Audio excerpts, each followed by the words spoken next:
오늘 여기서 나오는 말씀 중에 딱 눈에 들어오는 단어가 있는데 금식이라는 단어가 있죠. 당시 제자들, 요한의 제자들, 그리고 또한 바리새인들, 구약의 율법을 받아가지고 그들이 삶을 살아온 많은 사람들, 그들은 금식하는 삶을 살았습니다. 그래서 이제 금식을 통해서 보여주는 게 뭐냐면 의롭다라는 개념이에요.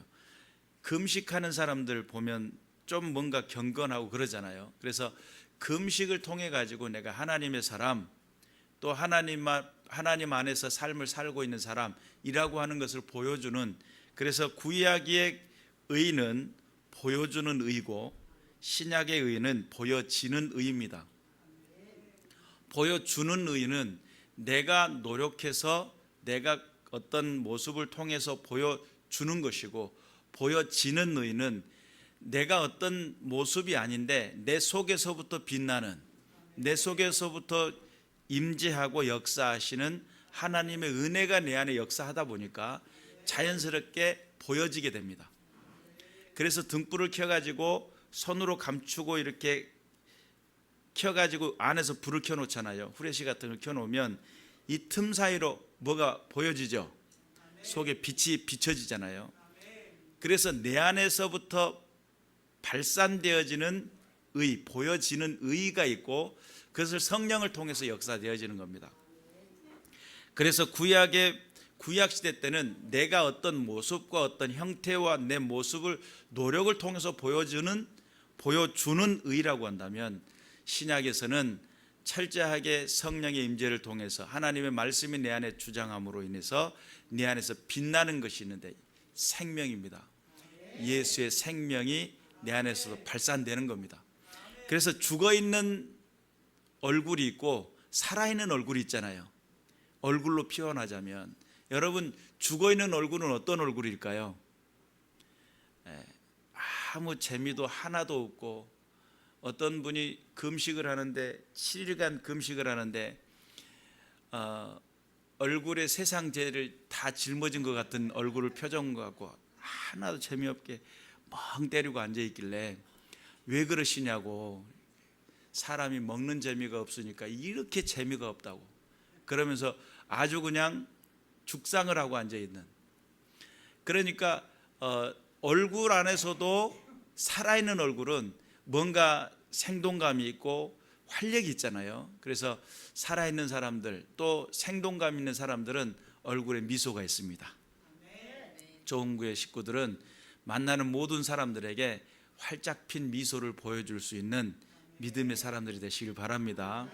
그리고 우중충하거나 여기다 미간에다가 빨아놓은 행주 걸어놓은 것처럼 인상을 쓰고 있고 그러면 그 사람은 사망의 냄새가 날 수 있어요.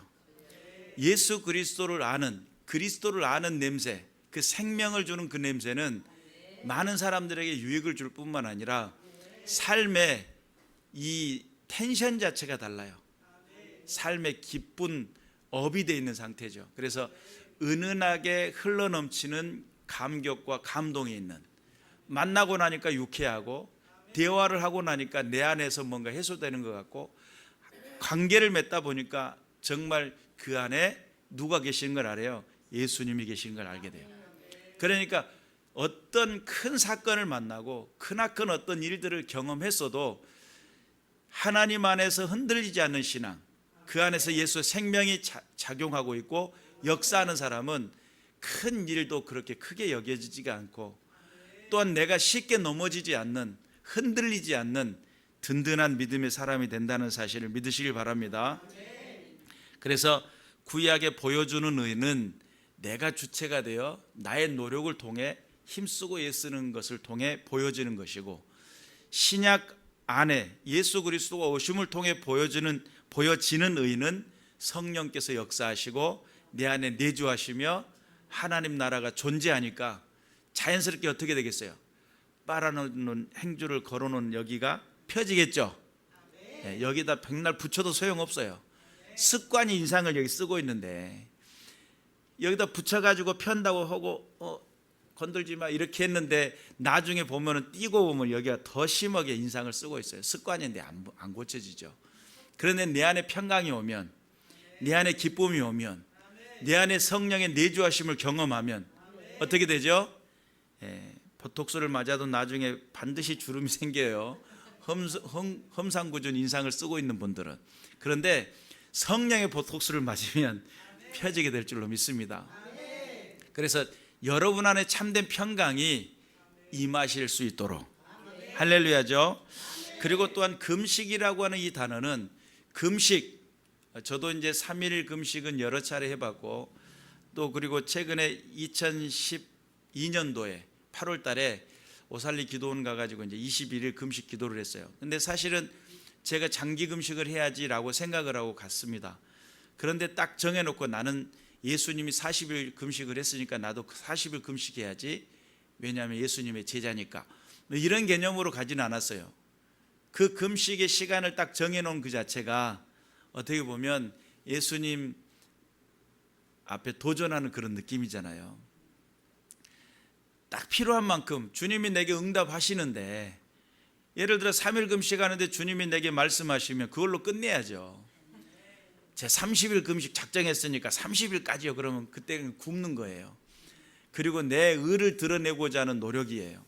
그러니까 금식을 하나님 제게 응답하시옵소서라고 엎드렸을 때 주님이 딱 엎드리는 순간 오냐 알았다. 지금 그 주님이 내게 말씀하시면 바로 일어나야죠. 근데 거기서 고집피고 제가 3일 금식 작정했는데요. 이렇게 자세 잡고 있으면 우리 주님 앞에 교만한 모습을 보이는 거예요. 그래서 하나님께서 하시겠다 하는 그 순간에 내게 들려주신 그 음성이 깨달았을 때는 그것에 순종하고 반응하면 됩니다. 제가 가장 빨리 응답을 받았을 때는 한 30분도 채 안 됐을 때예요. 제가 이제 교회 목사님이 금식을 기도원 갔다가 오라가니까 갔다가 기도를 하러 갔는데, 엎드려서 이제 그때 당시 수술을 하고 온 몸에 이제 막 그 진통제를 먹지 않으면 견디지 못하는 아픔을 이끌고 기도원을 갔습니다. 오살리 기도원을 딱 가가지고 딱 앉았어요. 이건 뭐 30분도 아니죠. 한 10분 정도 됐을까요? 앉아서 기도한다고 이렇게 하고 있는데 음성이 내 마음속에 딱 들어와요. 사명자가 사명지를 떠나는 것은 죽은 것이다. 아니 이걸 뭐 어떻게 해요? 내가 기도하러 온 것이 이게 주님의 뜻이 아니구나 싶어가지고 당장에 거기서 짊어진 가방을 짊어지고 숙소로 들어갔어요. 왜냐하면 이제 차편이 없으니까. 오살리 기도원이 아시잖아요. 경기도 파주에 있는 거. 그러니까 거기까지 갔다가 이제 돌아오는 차편이 없으니까 아침 새벽 일찍 일어나가지고 다시 그 가방 풀지도 못하고 그냥 짊어지고 내려왔어요. 하나님께서 원하시는 음성을 들려주셨다면 순종하는 것이 답입니다. 금식이라고 하는 것이 엄청 중요하죠. 경건의 척도를 드러내기도 합니다. 내가 어떤 모습으로 서느냐 아주 중요한 부분이죠. 그리고 또한 그러한 어떤 경건의 척도를 나타내는 모습이기도 하는데, 이 금식에 대한 예수님의 해석은 조금 그때 당시 구약을 살아왔던 사람들과는 다르게 해석을 하더라는 거죠. 그래서 우리가 이제 오늘 이 말씀에 대한 부분들을 한번 쭉 살펴볼 텐데, 하나님 앞에 금식을 오래 한다. 오래 하는 것도 중요해요. 왜냐하면 속에 있는 그 속 거시기가 죽지 못했을 때는 오랫동안 앉아있는 것도 중요하기도 합니다. 그러나 내가 하나님 앞에 순종할 준비가 되어 있고 응답할 자세가 되어 있다고 한다면 신속하고도 빠르게 주님이 음성을 들려주실 때 아멘 하면 되는 겁니다. 그리고 거기에 반응을 하고 주님의 부르심의 자리에 순종하는 것이 가장 중요한 부분이에요. 음성을 들었다, 환상을 보았다, 어떤 여러 가지 많은 것들을 이야기할 수 있지만 사실은 우리가 하나님께서 환상을 보여주는 사람들의 특징은 어떤 수준이, 그림책을 언제 보죠? 그림책은 아이 때 보잖아요. 아이 때. 아니, 삼손이 여기 나왔네 막 이러면서 사자 아가리를 찍고 있네. 이것들은 언제 보냐면 아이 때 본단 말이에요. 그림책은 물론 커서도 볼 수도 있습니다. 그래서 젊었을 때 이해가 잘 안 될 때 그때 환상을 보여줘요. 그런데 하나님께서 보여주시는 그런 어떤 여러 가지 많은 것들이 중요하고, 내가 뭘 봤다가 중요한 게 아니라 어떻게 해요? 순종할 수 있느냐가 중요한 거예요.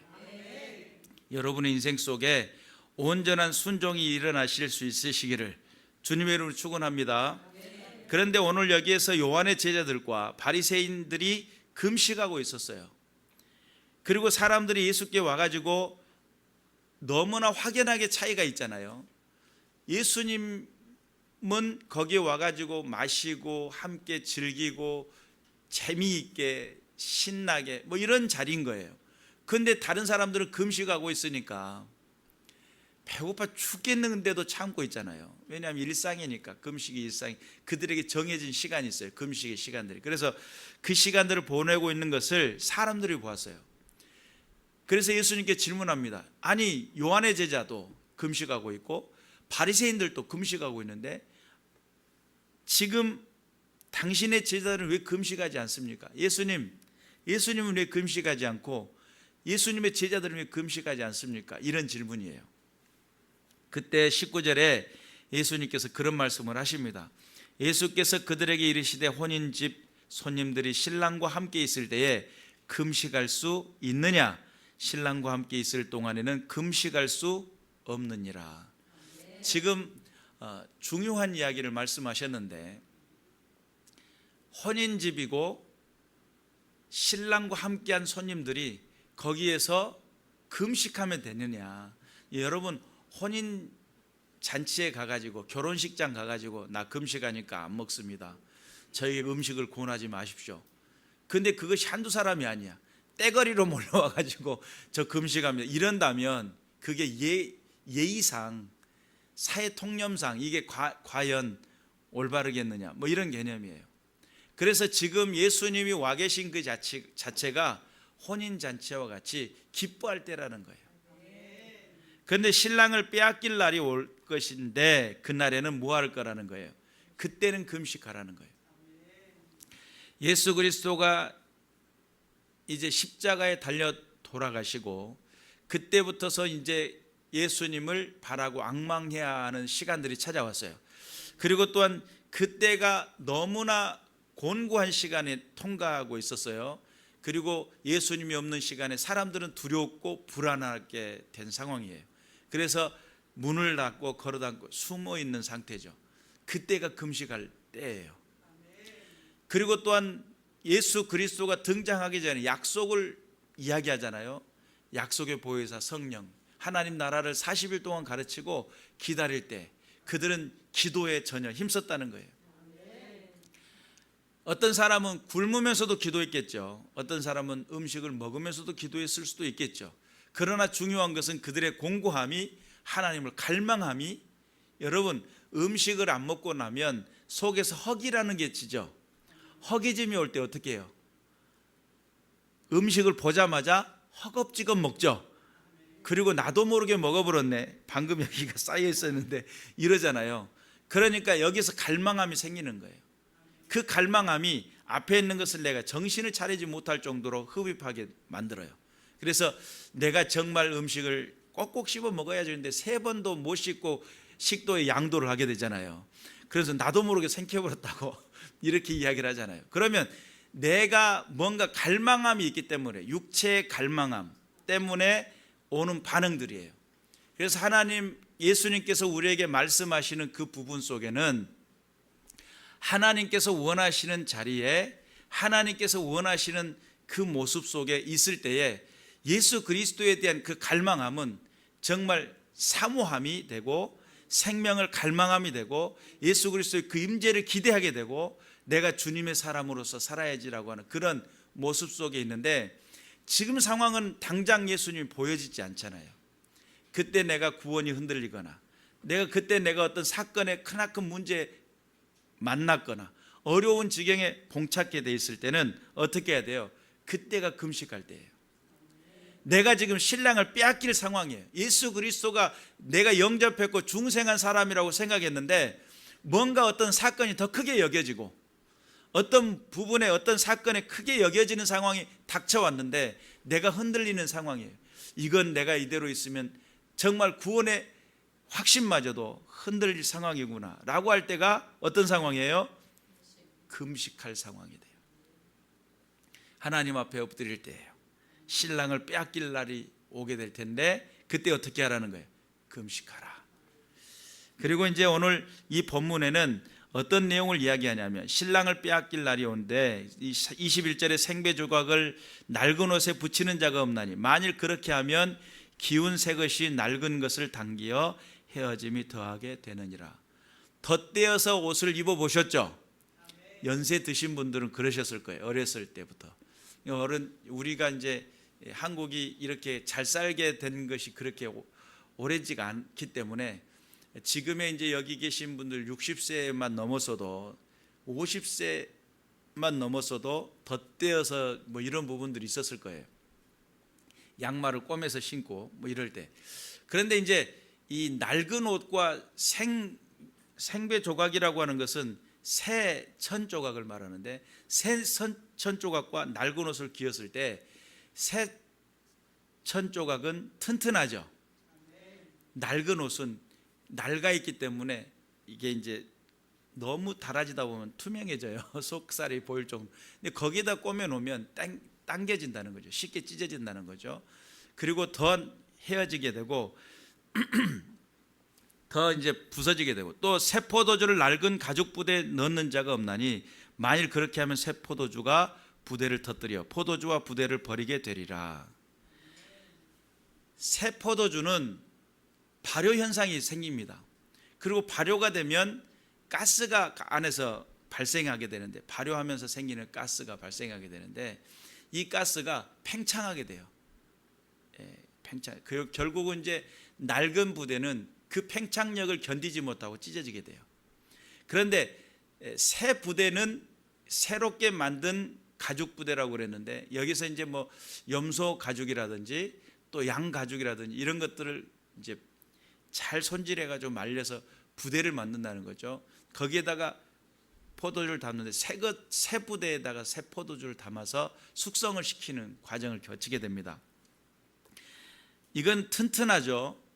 그리고 또 신축성이 있습니다. 새 것은 신축성이 있어요. 늘어났다가 줄었다가 가능해요. 그러나 이미 낡은 부대는 늘어날 만큼 늘어난 상태, 포화 상태예요. 거기다가 이제 담아 놓으면 그 신축성이 없기 때문에 터지는 거예요. 우리가 예수님께서 말씀하시는 이 새 부대는 어떤 개념일까라고 하는 부분이에요. 새 부대는 이제는 지금까지 낡아져 있는 모든 구습, 옛 것을 벗어버려야 돼요. 그리고 또한 예수 믿는 사람들에게 나타나는 발생되는 발효가 되면서 발생되는 게 있어요. 내가 이 발효가 된다는 것은 안에 이제 좋은 곰팡이가 생겨가지고 이렇게 효소를 통해 가지고 발효가 되는 거잖아요. 그래서 내가 어떤 가스가 발생된다는 것이 이것이 이제 가스 발생되고 배출되고 이제 없어지면서 새로 숙성이 되는 건데 우리 안에 예수 믿는 사람들 과거에 율법적이고 종교적인 생활을 살아왔던 삶과는 달라요. 왜냐하면 종교적인 삶은 말 그대로 삶의 패턴이 정해져 가지고 문화적으로 받아들인 그런 삶이에요. 그런데 예수 믿는다는 개념은 다릅니다. 예수 생명이 내 안에 들어오는 거예요. 그리고 예수 그 생명이 들어와서 삶을 바꿔버려요. 지금까지 주체가 하루 일과를 정하고 패턴을 정리하고 또한 루틴을 만들어 가지고 내가 어떻게 살 것인지를 정해놓은 삶을 사는 건데 예수 생명이 들어와 버리면 그 이제는 주체가 내가 아니에요. 예수님이 되어버려요. 그러니까 중생한 사람의 특징 우리 아이들한테 오늘 아침에 이야기했는데 중생한 사람들의 일어나는 공통적인 특징이 있어요. 그게 뭐냐면 내가 예수님 안에서 거듭나잖아요. 그러면 질문이 생기는데 그럼 이제부터 내가 어떻게 해야 됩니까? 어떻게 해야 됩니까? 라고 하는 그런 질문이 생겨나요.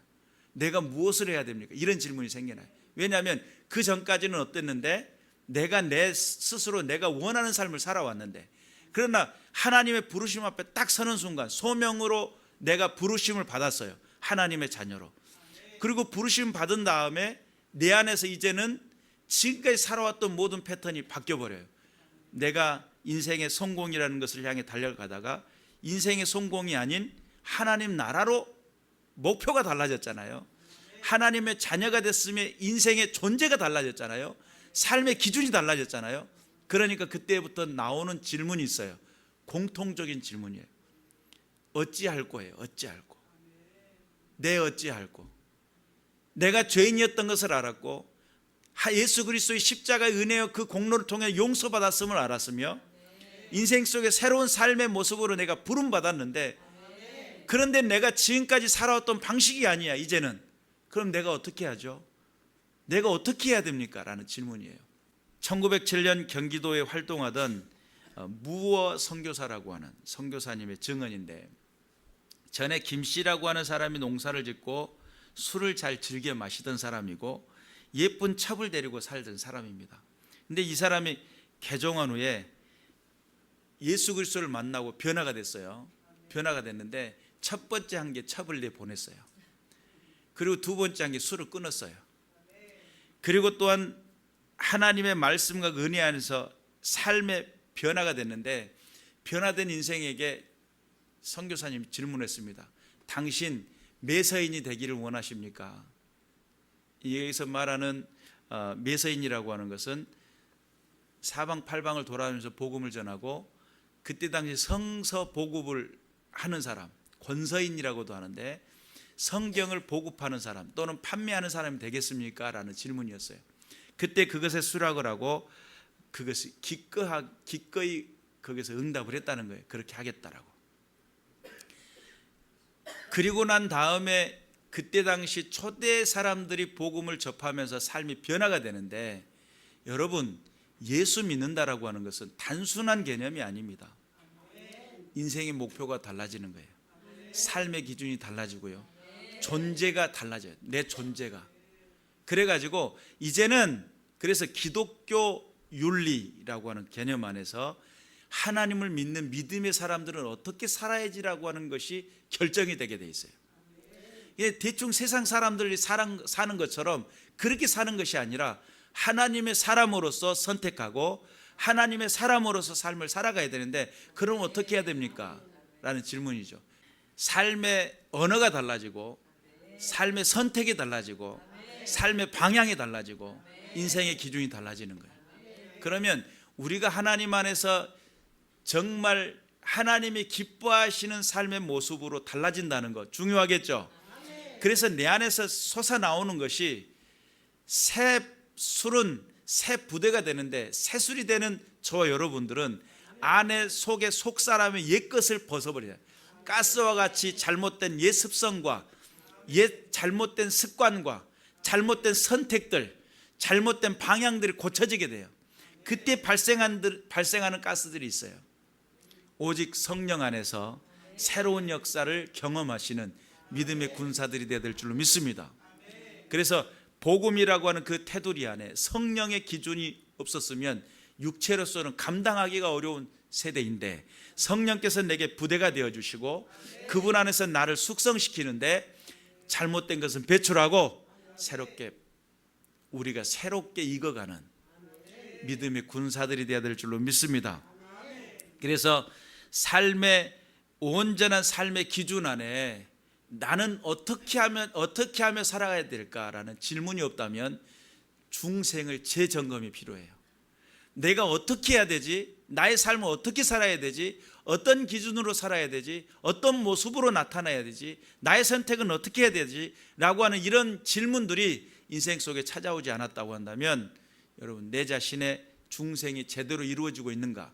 성령님이 내 안에 제대로 임재하고 계시는가? 그분이 나와 더불어 함께하고 계시는가? 이것을 재점검이 필요하다는 거예요. 하나님 앞에 새로운 삶이 시작되시기를 주님의 이름으로 축원합니다. 주의 성령께서 역사하시고 축복하신 은혜 가운데 삶이 변화되고 하나님 앞에 영광을 돌려드리는 믿음의 군사들이 되시기를 주님의 이름으로 축원합니다. 기도하겠습니다.